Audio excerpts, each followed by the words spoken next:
Buenos días. Y bien, vamos a iniciar este mensaje preparado para el día de hoy. Y bueno, pues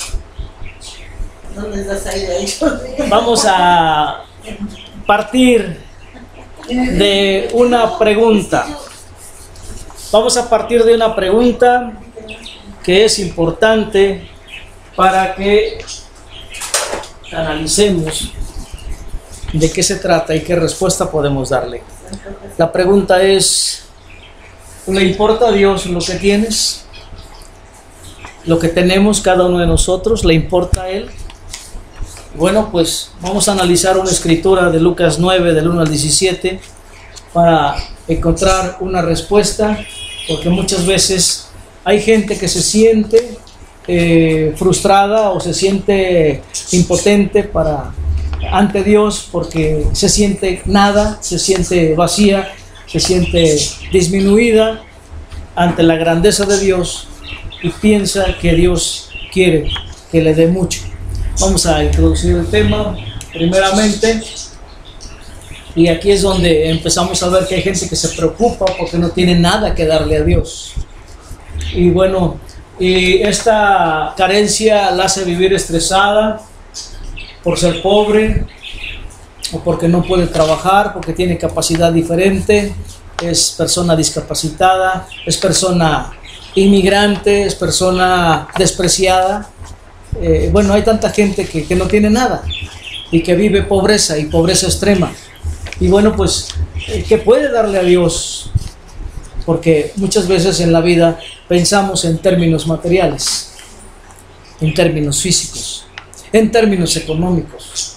Y bueno, no tenemos nada que podemos darle a Dios. Esos pensamientos y esos sentimientos que se van produciendo en nuestra alma, en nuestro espíritu, nos van enfermando. Nos van enfermando de tal manera que pues llegamos a pasar situaciones difíciles, y entonces clamamos a Dios. Pero al clamar a Dios decimos: bueno, ¿y qué te puedo dar, Dios? Solo te pido y te pido y te pido. Bueno, sin embargo, hay una cosa que no debemos olvidar: que Dios es amor.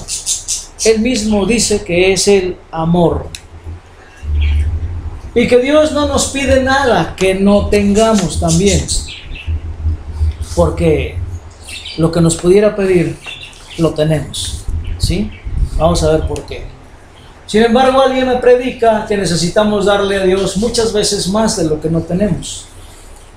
Hay personas, hay grupos, hay iglesias que le exigen a sus feligreses más de lo que pueden dar.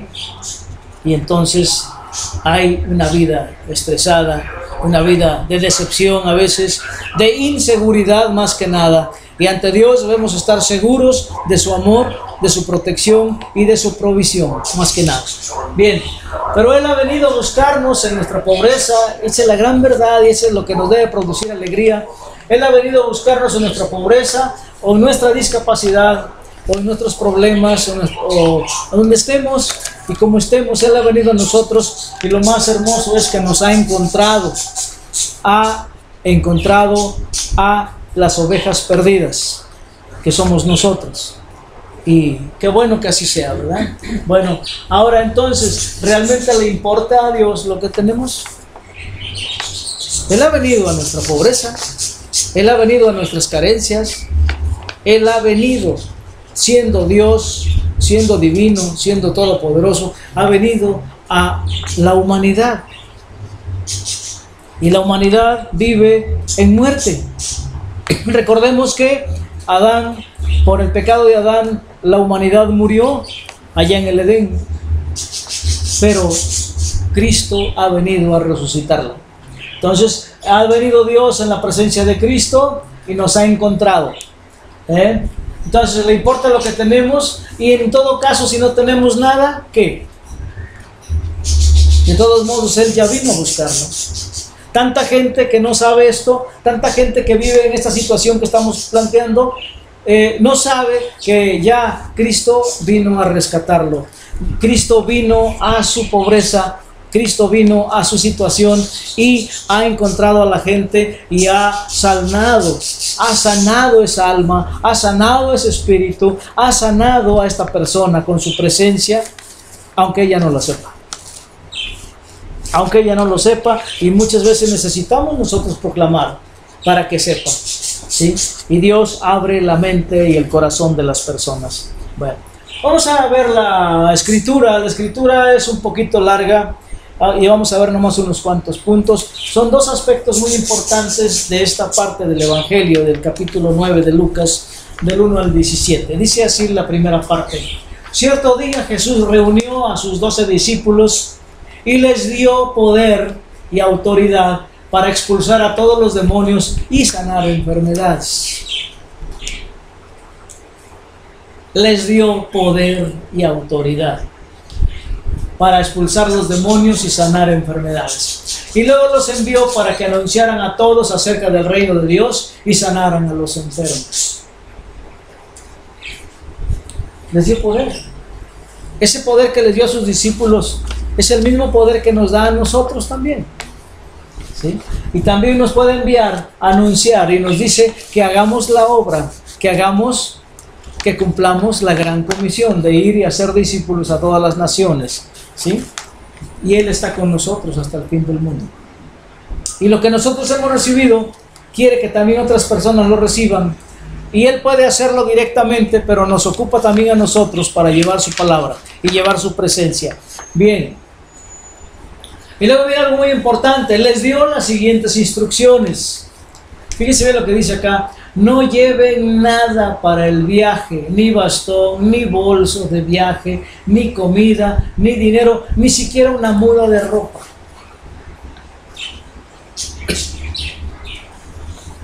¿Por qué les diría eso? ¿Realmente no lo necesitaban? ¿Para el trabajo? Bueno, puede ser, ¿verdad? Pero lo más importante está aquí, que Él mismo les dio poder y autoridad. ¿Ok? Seguimos adelante en el versículo 4 que dice: por todo lugar que vayan, quédense en la misma casa hasta salir de la ciudad. Y si en algún pueblo se niegan a recibirlos, sacúdanse el polvo de los pies al salir para mostrar que abandonan a esas personas a su suerte. Entonces comenzaron su recorrido por las aldeas para predicar la buena noticia y sanar enfermos. ¿Qué es la buena noticia? El Evangelio. ¿Y qué es el Evangelio? ¿Cuál es la gran noticia? De que Dios ha venido en carne a llevarnos a su gloria. Esa es la gran noticia. Que el Dios Todopoderoso se ha humillado para venir a rescatarnos a nosotros, muertos en nuestros pecados. Nos ha dado vida, nos ha resucitado en Cristo. Y nos ha dado la oportunidad de vivir una vida eterna en relación con Padre, Hijo y Espíritu Santo. Esa es la gran noticia, es el Evangelio. Esa es la gran noticia, la más grande noticia que existe, ¿sí? Todas las noticias, por muy grandes que sean, no se comparan con esa. ¿O sí? Bien. Entonces dice, el versículo 6, nos brincamos al 10, cuando los apóstoles regresaron, ¿sí?, le contaron a Jesús todo lo que habían hecho. Luego Él se retiró con ellos. Bueno, hasta aquí vamos a ver. Cuando los apóstoles regresaron, le contaron a Jesús todo lo que habían hecho. Y ya me imagino el informe, ¿verdad? Un gran informe, y decía por ahí que hasta los demonios se iban cuando les hablaban en el nombre tuyo, le decían a Cristo, ¿verdad? Y bueno, reconocieron su poder, pero se sintieron halagados de poder haber hecho la obra de Dios. Y Jesús la hizo a través de ellos. Jesús la hizo a través de ellos, porque Él es el que les dio el poder y la autoridad, ¿sí? Y bien, nos lo da a nosotros también. Bueno, seguimos adelante. Luego Él se retiró con ellos sin llamar la atención hacia la ciudad de Betsaida. Se retiró con ellos sin llamar la atención, así es, a la calladita, no vamos por aquí, que no nos vean. Y se fue a Betsaida. Pero las multitudes descubrieron dónde iba y lo siguieron. ¿Por qué se fueron ahí? Ya estaban cansados, ya tenían ganas de descansar y bueno, vámonos, ¿no? Pues eran seres humanos también como nosotros, pero no los dejaron. ¿Y qué hizo Jesús? Los corrió. Les dijo, ¿saben qué? Mañana vengan porque yo ya me cansé. No, ¿verdad? Él dice que los recibió y les enseñó acerca del reino de Dios y sanó a los que estaban enfermos. Jesús no discrimina a nadie. Aunque se siente cansado, los atiende. ¿Sí? Los atiende. ¿Qué hizo? Se puso a enseñarles, a darles alimento espiritual. ¿Sí? Bien, ¿qué pasó después? Bueno, ya estaban cansados, pero pues ni modo, a trabajar. El versículo 12 dice, al atardecer los 12 discípulos se acercaron y le dijeron, despide a las multitudes para que puedan conseguir comida y encontrar alojamiento para la noche en las aldeas y las granjas cercanas. En este lugar alejado no hay nada para comer. ¿Dónde estaban? Pues es que se iban para Betsaida a descansar, ¿no? Y lo siguieron. ¿Y qué hicieron? Pues vamos, aquí está la multitud, vamos a enseñarles, vamos a eso vine, dice Jesús, ¿verdad? A hacer la voluntad de mi Padre. Y bueno, se puso a hablarles y ya era tarde y eran, dice la Escritura, que eran como 5,000 hombres, sin contar a mujeres ni niños. Y dicen los apóstoles, bueno, y no hay nadie por aquí cerquita donde vendan, ninguna tiendita por ahí para que vendan comida o pan. ¿Qué van a hacer? Por eso le fueron a decir, oye, ya párale, ya córtale, que se vayan, ¿no? Ya mándalos a su casa porque que vayan a comer por allá, porque ya es tarde y a descansar. Y aquí viene lo más hermoso de la historia, ¿verdad? Que cuando les dice eso, Jesús les dijo, denles ustedes de comer. Ay, imagínense lo que sintieron los apóstoles. ¿Y ahora qué tiene este hombre? ¿Qué le pasa? ¿No? ¿Cómo va a ser eso? ¿De dónde? Bueno, pues sí, en su humanidad cualquiera diría lo mismo, ¿verdad? Pero pues Jesús tenía otros planes. Ya sabemos los planes. Pero vaya, les dice, denles ustedes de comer. Y vamos a ver cómo Jesús hace el trabajo en equipo con todos nosotros. Nosotros a veces no lo vemos, pero Él hace equipo con nosotros también. A saber por qué digo eso. Bien. Pero lo único que tenemos son 5 panes y 2 pescados, le respondieron. ¿Sí? ¿O esperas que vayamos y compremos suficiente comida para toda esta gente? ¿De dónde? ¿Verdad? ¿Con qué dinero? Además, ¿cuántos son y dónde tenemos que ir? Porque está lejos. ¿Y quién nos va a ayudar a cargarlo? Y etcétera, ¿no? Podemos ponerle todos los peros que queramos. ¿Sí? Pues había alrededor de 5,000 hombres allí. Jesús le respondió, aquí viene lo importante, díganles que se sienten en grupos de unos 50 cada uno. Entonces todos se sentaron, Jesús tomó los 5 panes y los 2 pescados, miró al cielo y los bendijo.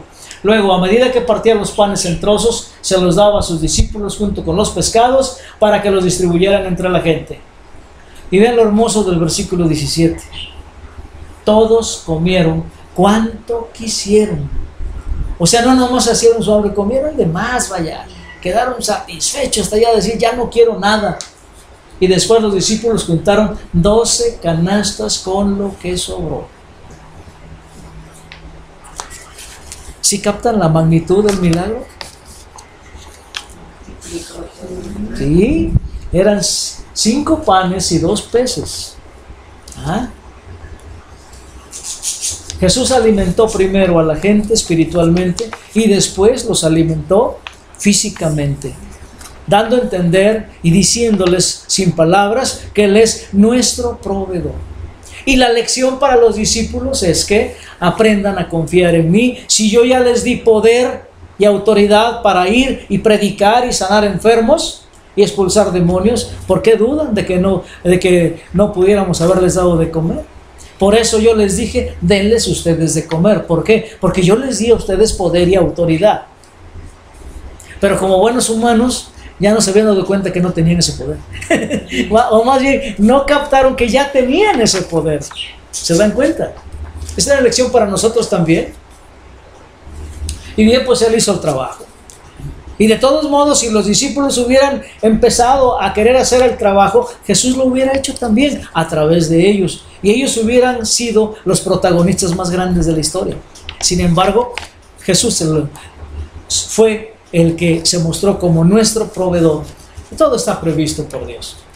Dios no hace las cosas a la y se va. Él tiene un plan y las cosas no suceden por casualidad, ¿sí? Así es que ahí está la lección para los discípulos. ¿Qué pensarían los discípulos cuando vieron las 12 canastas de sobra? Y haber recordado cuando les dijo Jesús, denles ustedes de comer. ¿Sí? ¿Se dan cuenta? Podemos pararnos en los zapatos de los apóstoles y decir, ah, caramba, ¿no?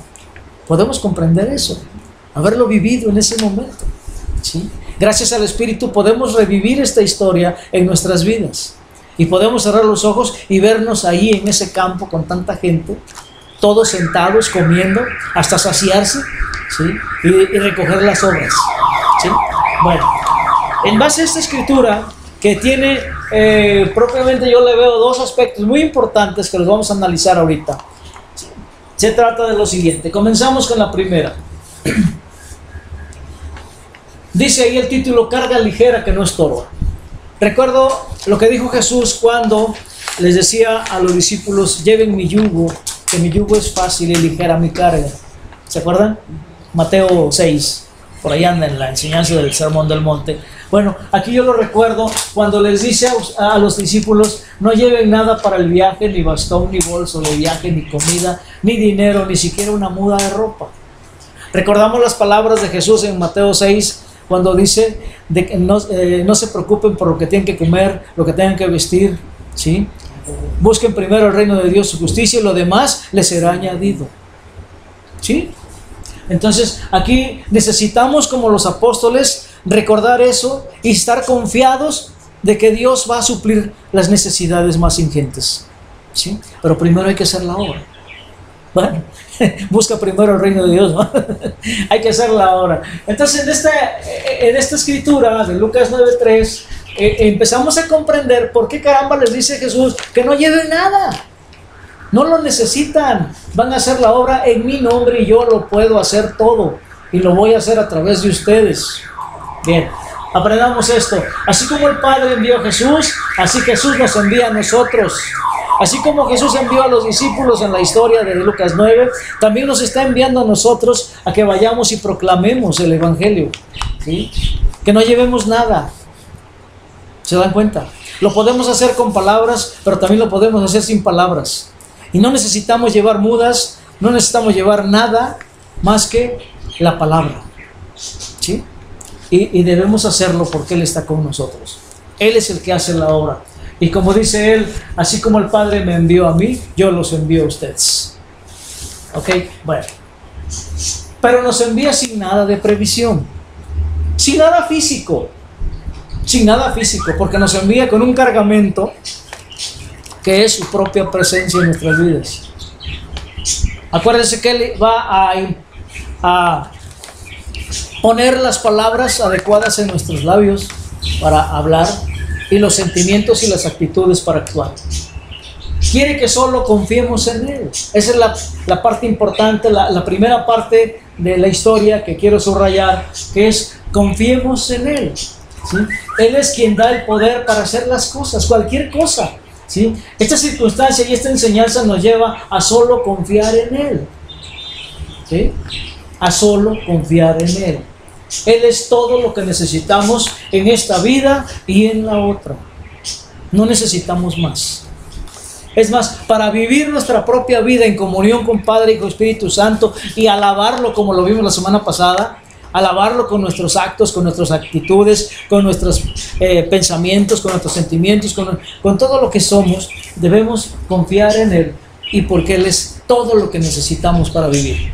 Bien, la otra parte, cuando les dice que se queden en la misma casa y que no salgan de ahí. ¿Por qué? Pues porque desde ahí van a predicar, ¿sí? Y luego termina de ahí, se van a otra y no se vayan de ahí. Ahí va a ser el centro de reunión, ¿sí? ¿Qué nos dice que esta enseñanza? Que Jesús nos ha enviado a un lugar específico. ¿A dónde nos mandó? Aquí a este lugar. ¿Sí? ¿Recuerdan el mensaje? ¿Dice por qué me puso Dios en este lugar? ¿Sí? ¿Sí lo recuerdan? Bueno, precisamente por eso, para que aquí hagamos la obra. ¿Qué necesitamos llevar? Nada. Nada. Así como los apóstoles fueron mandados sin nada, así nosotros no necesitamos absolutamente más que a Cristo y ya lo tenemos. Bien, nos ha dado las herramientas para hacer su obra. ¿Dónde nos desenvolvemos? Hijos, ustedes van a la escuela. Ese es su lugar de vivir, la casa, la calle, el camión, como se dirijan allá, sus compañeros de allá, sus amigos de acá, los vecinos de sus casas. Ese es su mundo, hijos. Ese es su mundo. Ahí es donde hace falta la proclamación, ¿sí? Si no pueden con palabras, con sus actitudes, con su forma de vivir, una vida de agradecimiento a Dios. Nosotros tenemos ya un hogar formado, tenemos hijos, tenemos nietos, ahí estamos, y en ese lugar nos puso Dios para hacer la proclamación. Así es. Pero no vamos a decir a la gente que necesita darle a Dios lo que no tiene, no. Necesita simplemente confiar en Él, porque Él es el todo de nuestra existencia. Bien, nuestro trabajo está aquí, solo confiemos en Él. ¿Estamos de acuerdo? ¿Sí? Hemos comprendido la necesidad que tenemos de confiar en Él. Esa es la primera parte del mensaje, confianza en Dios. Pasamos por aquí a la segunda parte, la parte de la alimentación, ¿verdad? Bien, cuando Jesús se iba y lo descubrieron, y bueno, lo recibió a todos, no los mandó a su casa y sanó a los que estaban enfermos. Bien, la gente pecadora busca comprensión y misericordia porque sola no puede ser mejor. ¿Se acuerdan de la oración del fariseo y el publicano? ¿Qué decía el publicano? Sé propicio a mí que soy pecador. ¿Quién lo fue a buscar? El pecador. ¿Por qué? Porque tenía una necesidad grande. Tenía una necesidad enorme. Él no podía solo. Recurrió a Él, ¿sí? Y los pecadores son los que necesitan. Por eso Jesús viene a buscarnos, ¿sí?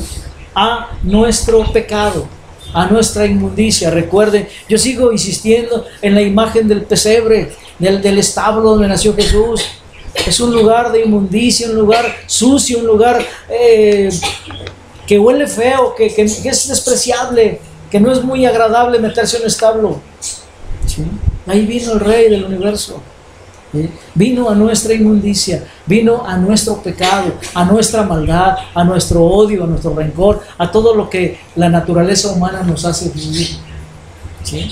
Bueno, entonces Él vino a buscar a quien lo necesita. Así que Jesús recibe a todos sin distinción. ¿Recuerdan el encuentro con la mujer samaritana? ¿Sí? Cuando se descubre quién es, dice: Señor, ahora sí me vas a sacar de dudas porque yo ando buscando al Dios verdadero y quiero adorarlo. Era una pecadora. ¿Qué diría un fariseo? Tú no puedes adorar a Dios. ¿Sí? Pero ella tenía esa necesidad y Dios le dio la oportunidad de hacerlo. Vean cómo Él llegó a esta persona, ¿sí? Y así llega a cualquier persona en necesidad. Nos alimenta física y espiritualmente. Y Jesús a nadie discrimina, a nadie echa fuera, ¿sí? Todos cabemos en Él.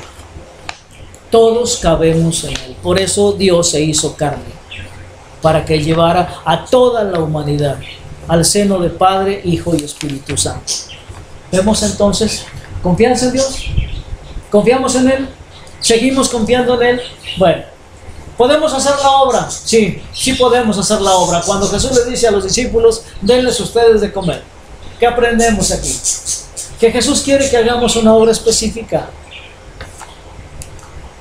Es la misma obra de Cristo porque la iglesia es su cuerpo. Recordemos que como iglesia somos el cuerpo de Cristo y podemos hacer la obra. Si Jesús viene y nos dice: denles ustedes de comer, tenemos que darles de comer porque podemos hacerlo, porque Él está aquí. Y la iglesia continúa su obra iniciada en Israel. Sigue esta misma obra. Todo lo que necesitamos solamente es a Él y a nadie más, porque Él es el autor y el consumador de la fe y de todo, ¿sí? y su iglesia descansa y obra en su fe. ¿Estamos de acuerdo en eso? Nuestra obra como iglesia descansa en la fe de Jesús. ¿Sí? Recordemos esa escritura del apóstol Pablo que dice: ya no vivo yo, vive Cristo en mí. Lo que ahora vivo en la carne lo vivo en la fe del Hijo de Dios. La fe del Hijo de Dios, ¿sí? La fe de Cristo, ¿sí? Que me amó y se entregó a sí mismo por mí, ¿verdad? Bien, continuamos entonces. ¿Le importa entonces a Dios qué tenemos? ¿Qué tenían los apóstoles? Nada. ¿Qué eran 2 pescados y 5 panes para toda la multitud? Nada. Ah, pero por ahí creo que el apóstol Juan dice que no eran de ellos, eran de un niño. Es más todavía con eso. O sea, no había nada. ¿Ustedes creen que el niño no se llevaría media canasta, una canasta de lo que sobró? A todo dar, ¿no? Bien, entonces, ¿le importa lo que tenemos? No le importa a Dios lo que tenemos, porque Él viene a suplir lo que realmente necesitamos, ¿sí? Bueno, ya dimos la respuesta a la pregunta. A Jesús no le importa lo que tenemos. Lo que le importa es que se haga la obra de amar al mundo. Dice el mandamiento que debemos amar al prójimo, pero aquí podemos decir que podemos amar al mundo. Porque de tal manera amó Dios al mundo, ¿sí? ¿Se acuerdan? Juan 3:16. Entonces, podemos amar al mundo, porque nuestra obra, la trascendencia de nuestra vida, tiene visión futura y visión cósmica, ¿sí? Abarca la eternidad, abarca la creación total. El apóstol Pedro dice que toda la creación gime esperando la manifestación de los hijos de Dios. ¿Qué vamos a hacer en esas galaxias, en esos planetas, en esas constelaciones, en esas estrellas? ¿Quién sabe? Pero ellas, todo lo que vemos en el cielo, también fue redimido por Cristo, hecho una con Él como nosotros también. Algo que no cabe en nuestra mente, no lo comprendemos fácilmente, pero que así lo está explicando Dios, ¿sí? Así es que por eso dice: de tal manera amó Dios al mundo, ¿sí? Bueno, cada uno de nosotros no puede hacer la obra solo, eso es indiscutible, ¿sí? No podemos hacerlo solo, es Él quien la hace a través de nosotros. Es Él quien la hace a través de nosotros. Lo importante es que lo tenemos a Él, ¿sí? Cuando los apóstoles le dijeron: ¿sabes qué? Nosotros no tenemos nada para darles, Jesús hubiera dicho: ¿saben qué? Pues ahí les va la comida, y ¡pum!, haciendo el milagro Él solito. No, los hizo partícipes. ¿Qué les dijo? A ver, vayan y sienten los de 50 en 50. ¿Cuántos se llevaron? ¿Qué tiempo se llevaron? Échenle lápiz. Eran bastantes gentes. Entonces, para sentar y organizar a todos los de 50 en 50 primero. Ya que estaban sentados, ahora sí, vamos a darles. Ellos fueron los meseros que llevaron el alimento. Porque no podemos captarlo de otra manera, a no ser que hayan pedido de que cada grupo de 50 llevara a alguien ayudándolos también. Pero bueno, lo importante es que ellos participaron y también hicieron participar a la gente. Jesús hace la obra a través de nosotros y nos hace partícipes de su obra. ¿Quién alimentó a los 5,000? Jesús. ¿Sí o no? ¿Los apóstoles? No. Él fue. Pero lo hizo a través de ellos. Eso es lo más importante. Así como también Él hace su obra a través de nosotros. Solamente hay que ponernos en sus manos, ¿sí? Para que nos avive nuestros dones. Continuamos. Entonces, lo que realmente importa no es cuánto tenemos, sino a quién tenemos. ¿A quién tenemos? Al proveedor. Al proveedor. Bueno, la parte final de la escritura, cuando nos dice cuántos eran y que cómo se iban a sentar y cómo les repartieron el alimento y cuánto sobró, de eso aprendemos lo siguiente: que cuando Jesús hace la obra, los resultados son grandiosos, enormes, majestuosos. La gente queda satisfecha y lo más importante, además sobra. Sobra. ¿Qué enseñanza nos da Jesús cuando nos dice que sobró alimento? Que Él tiene todo el poder, ¿sí? Que Él puede darnos más de lo que necesitamos, ¿sí? Él puede darnos más de lo que necesitamos. ¿Se acuerdan ¿Se acuerdan que cuando Salomón fue ungido rey, qué dijo? Señor, dame sabiduría para gobernar a tu pueblo. ¿Y qué le dice Dios? ¿Sí? No me pediste riqueza, ni me pediste posición, pues yo te la doy. ¡Pum! Ahí está. ¿Se la pidió Salomón? No. ¿Dios se la dio? Sí se la dio, además de la sabiduría. Y Dios puede darnos más de lo que le pedimos. Bien, si hemos sido bendecidos por Él, entonces vamos a compartir esa bendición. Hermanos, ¿realmente se sienten bendecidos? ¿Sienten a Dios en ustedes mismos? Entonces es una gran bendición. Recordemos Efesios 1 que dice que fuimos bendecidos con toda bendición espiritual en Cristo. ¿Lo sentimos así? Si nos sentimos bendecidos, hermanos, tenemos que proclamar esa bendición. Tenemos que dar la bendición que se fue dada a nosotros a otras personas. Como cuando llenamos una cubetita de agua y luego se derrama. Si le seguimos echando, se derrama. Dios nos ha dado una gran bendición, su presencia misma, pero esa no cabe aquí, se va a derramar, tiene que derramarse. Tenemos nosotros que abrir las compuertas para que se riegue todo lo demás, para que llegue el mensaje del amor de Dios a otras personas. Porque qué chiste tiene que yo ya fui bendecido, qué felicidad me siento a dormir, ¿verdad? Y los demás que se amuelen. No, ¿verdad? Dios así no ama. Dios ama a todos sin distinción, recuérdenlo, ¿sí? Así que podemos ir a Él a cualquier hora del día y Él está presto para escucharnos y para complacernos, más que nada. Bien, ¿qué les parece, hermanos, esta enseñanza tan hermosa que nos da Dios? Confiar en Él, sí, confiar en Él, y hemos sido bendecidos para derramar esta misma bendición. Fuimos bendecidos para los demás. Así que nuestra bendición sea para toda la creación. Vamos a concluir el tema. A Dios no le importa lo que tenemos. Entonces llegamos a la conclusión de que a Dios no le importa lo que tenemos. Él así nos ha aceptado y nos ha bendecido. Ha venido a nosotros, ¿sí? Ha venido a nuestro encuentro, dónde estamos y cómo estamos, ¿sí? Alguien dice, bueno, es que yo no sé nada de la Biblia ni de Dios. ¿Cómo voy a acercarme a Él? No lo necesitamos. ¿Qué les dijo Pablo al carcelero de Filipos? Solo cree en Jesús. Nada más. ¿Sí? Nada más. Entonces, ¿por qué? Porque Él viene a nuestro encuentro y si lo vemos, Señor, gracias que has venido. Ahora sí, soy tuyo. ¿Sí? Vaya, con el conocimiento que ya tenemos, podemos decir eso. ¿Sí? Ha venido a nuestro encuentro y nos ha encontrado y lo que realmente importa es tenerlo a Él. ¿Sí? Él es todo lo que necesitamos, así que hagamos la obra sin dudar. No le pongamos peros como los apóstoles. Oye, pero ya no hay nada aquí, ¿qué vamos a hacer? No tenemos nada. ¿A poco quieres que vayamos a comprar? No, momento. ¿Sí? Momento. Si Él lo dice, se va a hacer. ¿Sí? Bien, entonces hagamos la obra. Él hace todo. Él hace todo y al vivir en nosotros, fíjense bien, al vivir en nosotros nos da todo lo que necesitamos para hacer la obra. ¿Sí? Recordemos eso de nadie, de que Cristo vive en mí, ya no vivo yo, vive Cristo en mí. ¿Sí? Y todo lo que hago y todo lo que vivo, lo vivo en la fe de Jesús. No en la mía, en la de Jesús. Bien. Hemos sido bendecidos con toda bendición desde lo alto, recordemos Efesios 1, así que compartamos esta bendición ¿con quién?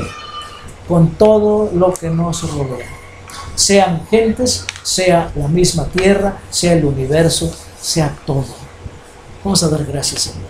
Bendito Padre, te damos gracias por esta gran enseñanza que nos das, esta emoción y esta experiencia tan hermosa de contar contigo, de sentirte vivir en nosotros, Padre, y del gran amor que tuviste con nosotros al querer venir a vivir en estos cuerpos todavía pecadores, pero nos has santificado y nos has limpiado y nos has llevado al seno de tu gloria. Bendito Padre, aquí estamos, nos ponemos en tus manos para que sigas haciendo tu voluntad y haz que nuestro corazón y nuestra mente haya confianza en ti, haya la suficiente confianza para decir, aquí estoy, Señor, como lo dijeron muchos de tus siervos. Padre, confiamos en ti, así que haz tu obra a través de nosotros y que nosotros no te opongamos ninguna resistencia, que seamos fieles a ti, dignos hijos tuyos. En el nombre de Cristo, Padre nuestro, en la presencia del Espíritu Santo, te damos gracias, te bendecimos, te adoramos. Amén. Amén.